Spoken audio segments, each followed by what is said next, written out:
Estimados estudiantes, en esta semana número 2, la sesión número 2, el tema es la intervención psicológica.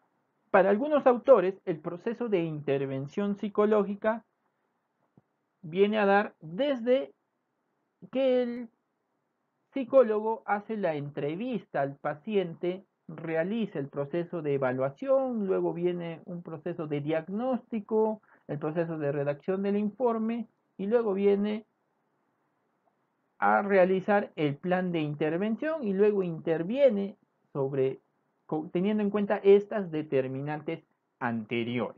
Entonces, hoy día nos vamos a basar en esta primera etapa, en este primer proceso llamado evaluación psicológica. Para ello, el propósito de esta sesión tiene que ser que ustedes identifiquen las partes de un plan de evaluación y posteriormente propongan un plan de evaluación en función a los casos clínicos que ustedes van a llevar en esta primera parte de un niño o de un adolescente.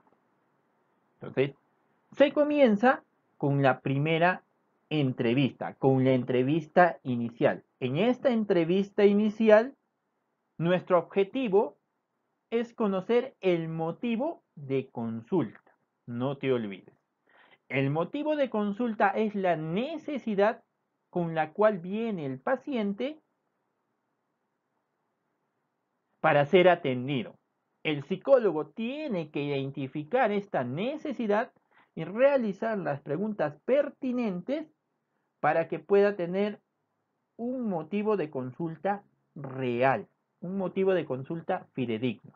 No te olvides que el motivo de consulta tiene que tener tres características fundamentales: los signos, los síntomas y el tiempo del malestar o de la queja que tiene el paciente. Luego que tú has resumido tu motivo de consulta en no más de 10 líneas, tienes que hacer un diagnóstico presuntivo. Como estábamos mirando en la clase anterior, el diagnóstico presuntivo puede ser, ¿no? Que se enfoca en un síndrome ansioso, un síndrome depresivo, un síndrome delusivo, un síndrome amnésico, está dentro de un trastorno de conducta alimentaria. Entonces, en base a ello, no te olvides, haces tu primera entrevista, logras obtener el motivo de consulta real y luego un diagnóstico presuntivo. ¿Por qué digo el motivo de consulta real? Muchas veces las personas vienen con un determinado problema o dificultad, pero luego, haciendo una buena entrevista, una buena primera entrevista, te das cuenta que ese no era el motivo real. Por ejemplo, la estudiante de cuarto de secundaria viene a tu consulta y quiere que realices la orientación profesional porque el estudiante no sabe qué carrera elegir. Pero dentro de las preguntas que haces, tú identificas signos y síntomas depresivos. Identificas que esta paciente hay riesgo suicida. Entonces, ese sería el motivo real de consulta, no necesariamente lo que viene diciendo el paciente. Por eso hay que tener mucha pericia al momento de entrevistar. Entonces, cuando nosotros nos referimos a un plan, la Real Academia de la Lengua Española nos dice que es una idea del modo de llevar a cabo una determinada acción. Es una idea o un prospecto de cómo vas a realizar una determinada acción. Y la evaluación sabemos que es la exploración y el análisis del comportamiento de una persona. Por ello, cuando hablamos ya de un plan de evaluación, va a ser la idea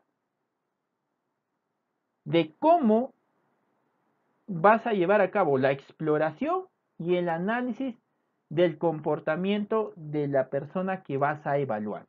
Eso es un plan de evaluación. Vas a proponer cómo vas a hacer esta exploración. en cuántas sesiones, con qué instrumentos, si solo vas a entrevistar al evaluado, capaz si es un menor de edad también tendrás que evaluar al padre, al docente, si es una persona adulta puedes evaluar a su pareja. Eso es un plan de evaluación. Entonces, teniendo en cuenta que nosotros vamos a hacer un bosquejo de cómo vamos a explorar a esta persona, cómo vamos a analizar su conducta, tenemos que entender también al plan como un proceso. Entonces, como todo proceso, va a tener partes. Y el plan de evaluación no es ajeno a ello, ¿no? Entonces, las partes del plan de evaluación son los objetivos, las áreas, las técnicas y o instrumentos, los interlocutores y la planificación. Estas son las partes que tienes que considerar para realizar un buen plan. No te olvides que si tengo mucha pericia, mucha agudeza de realizar muy bien cada parte, voy a tener un buen diagnóstico. Y un buen diagnóstico me va a asegurar una buena intervención o tratamiento psicológico. Como vimos en la diapositiva anterior, los objetivos. Todo plan nace con un fin o una meta o unos objetivos. Los objetivos en un plan de evaluación van a responder a la pregunta ¿para qué se evalúa? ¿Para qué estoy evaluando? Entonces, eso va directamente con lo que nosotros hemos identificado en la entrevista inicial. Y nosotros lo podemos plantear en base a preguntas que se quieren responder, formuladas en términos de descripción, explicación o pronóstico.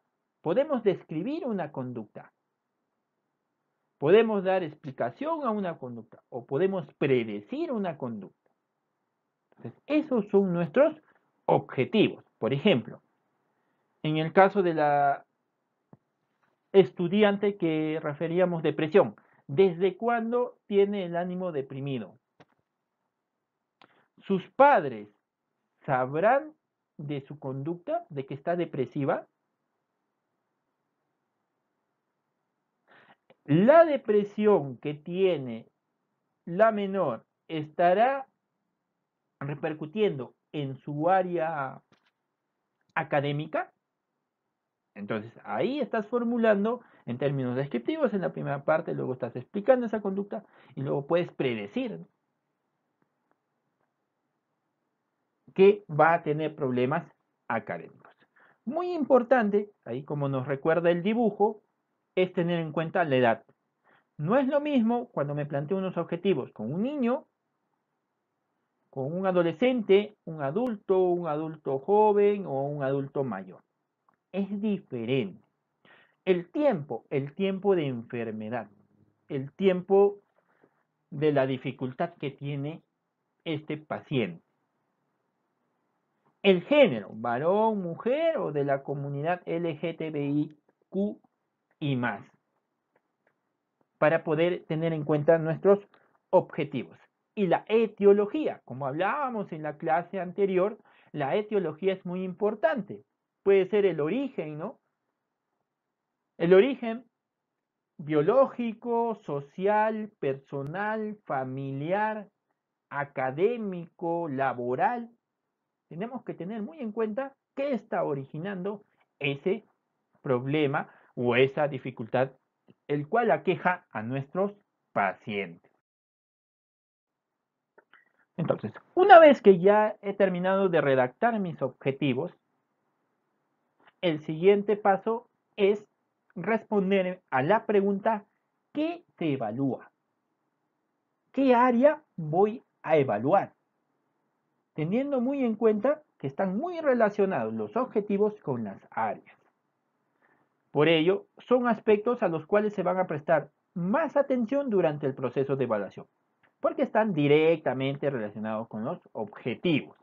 Entonces, nosotros tenemos que tener en cuenta que nuestro evaluado, nuestra evaluada, puede estar repercutiendo dificultades en el área personal. Puede ser el tema de autoestima. Puede estar repercutiendo, por ejemplo, en la estudiante que hablamos, la depresión en el área de autoestima. Puede ser en el área cognitiva también, que está repercutiendo. Puede estar repercutiendo en el área familiar. Hay dificultades con la familia. En el área social, ya no tiene mucha interacción con el medio. En el área académica, ha bajado su rendimiento escolar. Si por ahí alguien está trabajando y está depresivo, pues tendrá dificultades, ¿no? En el área laboral o con su pareja. Entonces, tenemos en esta primera entrevista, que es lo básico, tenemos que darnos cuenta dónde está repercutiendo. Siempre está repercutiendo en alguna de estas áreas. Y también como lo vimos en la clase número 1, tenemos que ver si es un problema psicosocial o ya se convierte en un trastorno. Recordemos que cuando ya hablamos de trastorno, es que está trastocando, es que está siendo dificultoso en algunas de estas áreas. Bueno, y también leemos ahí el contexto, nos dicen que refuerzan la conducta. Nosotros tenemos que tener bien claro y en todos los pacientes tenemos que evaluar el contexto. El contexto vamos a evaluar y vamos a identificar para ver cuáles son los factores que refuerzan esta conducta. Por ejemplo, ¿no? Un adolescente que tiene problemas de control de impulsos y ya le están mandando a llamar de la dirección a cada rato, ya lo van a sancionar, lo van a suspender, llega a casa, papá ve la libreta de apuntes, de anotes y lo golpea. Entonces, ahí, por ejemplo, se está reforzando. Entonces, esa parte tenemos que identificar. ¿Qué va a reforzar una conducta? Recuerden que una conducta podemos reforzar, podemos extinguir la conducta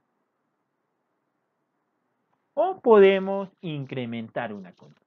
Entonces, tenemos que valorar bien el contexto de nuestros evaluados. Entonces, no te olvides, en las áreas significa que se evalúa y tenemos que saber si todavía es un problema o ya estamos frente a un trastorno psicológico. Luego que yo me he planteado los objetivos y he puesto para qué voy a evaluar, luego digo determinadas áreas, escojo las áreas donde está repercutiendo este problema. ¿Qué voy a evaluar? Me tengo que hacer la siguiente pregunta. ¿Cómo voy a evaluar? ¿Cómo yo voy a evaluar? Y esto es mediante las técnicas e instrumentos psicológicos. Mediante las técnicas e instrumentos psicológicos. No te olvides, son instrumentos a utilizar para la evaluación y el diagnóstico. Yo puedo emplear la técnica de entrevista. Todos vamos a utilizar las dos técnicas, ¿no? La entrevista y la observación. En este primer encuentro, primer contacto con nuestro cliente, paciente o usuario. Pero también me tengo que ayudar en los instrumentos.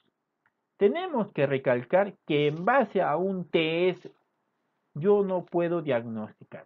Los instrumentos nos van a ayudar en las técnicas. Por ejemplo, si yo entrevisto y por ahí el paciente me comentó que tenía ideación suicida y luego no quiso tocar un poco más el tema, no se desvió el tema, le puedo tomar un instrumento, la escala de valoración de ideación suicida, para corroborar muchas veces. Puedo tomar un test de personalidad para saber cuáles son sus rasgos, para saber si hay un trastorno o no hay un trastorno de personalidad. Le tomaré el Milo, el MMPI, el Minimult.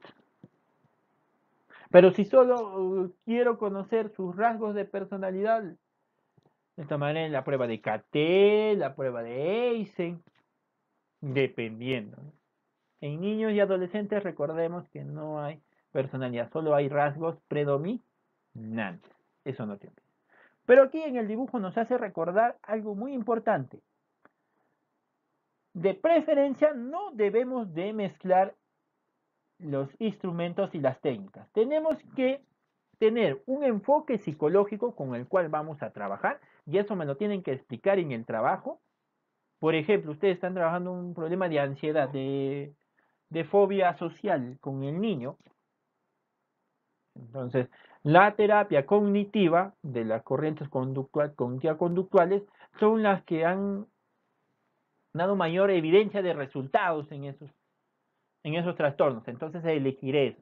Entonces, si yo me estoy rigiendo bajo un criterio cognitivo-conductual, difícilmente le voy a tomar una prueba proyectiva, porque va a haber dificultades. Lo otro, solo tomar un test por cada área. Hay otras personas que toman un test, por ejemplo, el Eisen y toman el Milon. Eso no se puede hacer. Recordemos que nosotros tomamos test clínicos. Cuando ustedes escuchen un test clínico, es porque yo sospecho que el evaluado o la evaluada tiene un trastorno de personalidad. Si yo no sospecho de trastorno de personalidad y mi paciente, no le puedo tomar un test clínico, le tomo un inventario de personalidad que no me mida trastorno. Eso, por ejemplo, es la diferencia. Entonces, no te olvides, tienes que respetar un determinado enfoque y basarte en las técnicas y instrumentos de ese enfoque para que puedas realizar muy bien el proceso de evaluación. Luego, una vez ya que has elegido los instrumentos, los test que vas a utilizar, los inventarios, tienes que tener en cuenta quiénes son los interlocutores. ¿Qué persona es quien te pide la evaluación? Entonces aquí respondes a la pregunta, ¿quiénes son los destinatarios de la información? A mí me puede pedir una evaluación, por ejemplo, el juez, el fiscal. Puede pedir la evaluación el docente, que el docente piensa que el niño tiene TDAH porque juega, entonces quiere saber si es hiperactivo o no. Te puedo pedir otro psicólogo, ¿no? Un colega nuestro nos puede pedir un informe. El psiquiatra te pide un informe psicológico. El director del colegio. El notario te pide un certificado de salud mental, o sea, tiene que hacer una evaluación y estás dando un informe. El usuario particularmente te pide, quiero saber cómo estoy, cómo es mi personalidad. La mamá quiere saber si está bien o no está bien su hijo o su hija. Entonces, tenemos que tener muy bien en claro quién nos está pidiendo. Porque, por ejemplo, si nos pide un psiquiatra o un psicólogo, utilizaremos mayor jerga psicológica. Si nos pide un padre de familia, será más sencillo. Si nos pide el juez, tendremos que redactar, como ser más explícitos en la parte de redacción del informe. Entonces, hay que tener bien en claro quiénes son nuestros interlocutores. Y finalmente, la quinta parte es la planificación. Luego de que te has planteado los objetivos, luego que has planteado qué áreas vas a evaluar, luego con qué instrumentos vas a evaluar esas áreas, luego quiénes son los interlocutores, vas a planificar. Entonces acá te preguntarás, ¿cómo se llevará a cabo el proceso de evaluación? Para ello, dirás cuántas sesiones requiere y en qué secuencia se administrarán las técnicas e instrumentos, como a quiénes se comunicarán los resultados de la evaluación. Por ejemplo, yo puedo evaluar en 5 sesiones. Yo puedo comenzar con anamnesis y la segunda sesión puedo citar a los padres del niño para evaluarlos, o quisiera comenzar con el docente, puedo evaluar con el docente, o a la pareja, ¿no? En algunos casos puedo hacer la entrevista a la pareja. Por ejemplo, recordemos, ¿no? Hay una anamnesis directa e indirecta. Directa al mismo paciente, indirecta a otra persona que nos puede dar datos sobre este paciente. Eso es lo que podemos hacer. Entonces hay que tener muy claro eso. Se sugiere que un plan de evaluación pues tiene entre 5 a 6 sesiones. Pero recordemos que cuando ya tú trabajes, en la mayoría de trabajos del Estado, ¿no? MINSA, Salud, te dan 2 sesiones para que tú hagas la evaluación. A la tercera sesión ya tienes que entregar el informe psicológico. Entonces tienes que sopesar ello. Por ejemplo, tú al niño me dices, no, psicólogo, yo quiero saber el CI pues de este niño. Justificas, ¿no? El área personal, porque hay problemas ahí por el rendimiento. Entonces, el WISE, el WICR revisado, 5 o 4, el que tengan ustedes, mínimo los vas a tomar en 2 sesiones. Entonces, lo mínimo es 5 sesiones, pero ya cuando estemos en el trabajo, algunos que van a hacer serum, solo te dan 2 sesiones para que realices ello.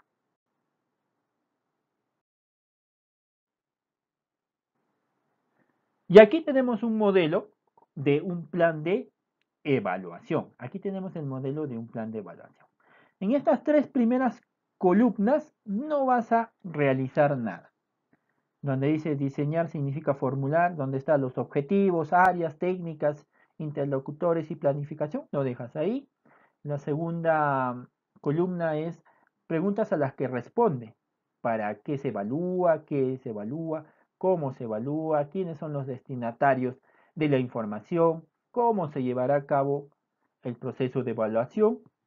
Eso también lo dejan como está. La descripción también, eso es para que te recuerdes.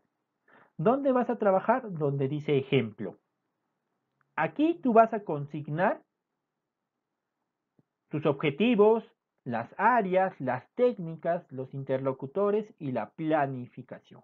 Aquí hay un modelo. Esta paciente era una madre de 33 años,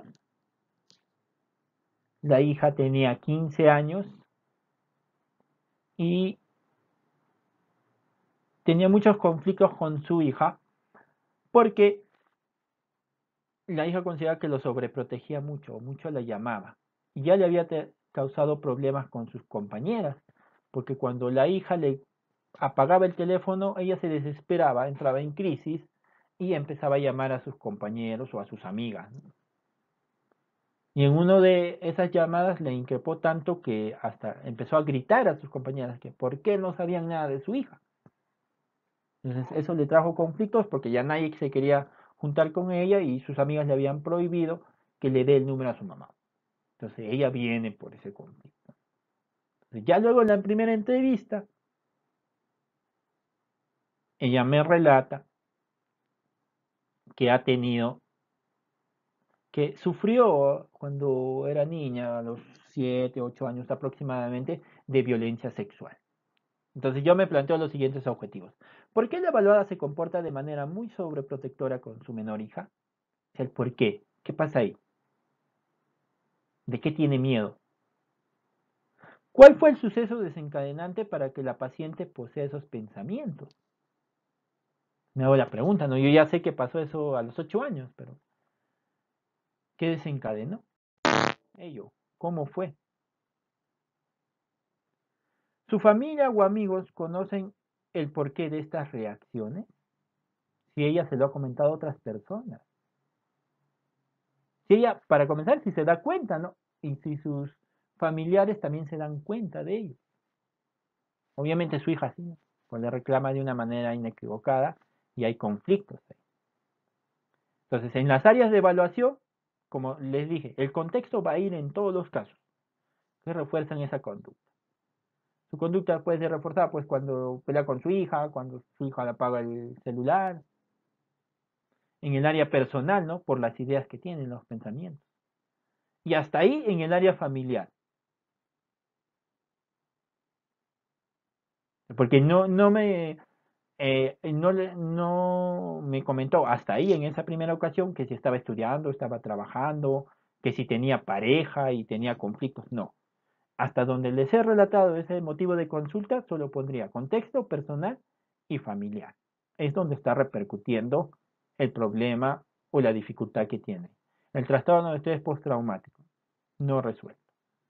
Entonces, todos van a utilizar la observación y la anamnesis. Todos utilizamos. El psicólogo, toda su vida va a vivir de ello. De observar y de preguntar lo que observa. Luego, entrevistas. Les puse entrevistas sí porque quería entrevistar a la hija, ¿no? Quería tener la percepción de la hija. Ella me contó, pero yo quería tener esa percepción. Cuestionarios. Hay un test sobre trastorno de estrés postraumático que lo podría, ya es obvio que tiene, pero para poder reforzar, ¿no?, el diagnóstico. Inventarios, recordemos, los inventarios generalmente son los de personalidad. Sí le tomaría el Milo, porque ya sospecharía pues de unos rasgos patológicos de personalidad. Puede ser paranoide, ¿no? Pensar que le van a hacer daño a ella o a su hija. Ah, trastorno de ideas delirantes. O sea, síndrome delusivo te saldría en el Milo. Y los autorregistros, ¿no? Como voy a trabajar desde un enfoque cognitivo, los cognitivos trabajan mucho los autorregistros. Eso podría. Entonces, pero ustedes al momento de consignar aquí técnicas e instrumentos tienen que poner el nombre del cuestionario, el nombre del inventario. En la sección anterior, las áreas, ustedes tienen que justificar por qué personal, por qué familiar, por qué el contexto. Eso tienen que hacer, la justificación, no se olviden. Luego, los interlocutores, quien me está pidiendo este informe es ella, la propia evaluada. Nada más pondría evaluada. Y lo dividí pues en 5 sesiones. La primera sesión, la primera entrevista. La segunda sesión, terminar la anamnesis de la primera entrevista. La tercera sesión, la evaluación del test de personalidad y el cuestionario de trastorno de estrés postraumático.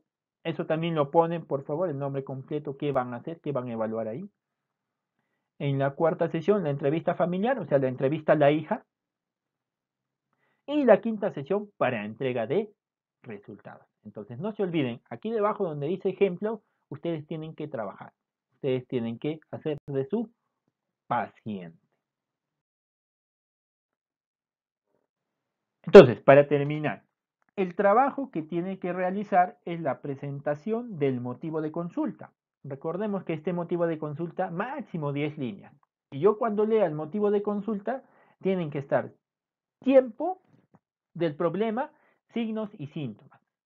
Y un diagnóstico presuntivo. Entonces, cuando yo leo el motivo de consulta, ya tengo que hacerme la idea de un motivo, de un diagnóstico presuntivo. ¿Qué tiene la paciente? ¿Qué le afecta? Y luego presentarán el plan de evaluación, como está en la diapositiva anterior, con la misma estructura. No te olvides de la justificación de las áreas a evaluar y los nombres de los instrumentos que vas a emplear. Es el Minimul, el caracteriológico de Gaston Berrier, el test gestáltico visomotor de Bender, si hay sospechas pues de lesión cerebral. Entonces, todo eso se tiene que realizar en esta semana.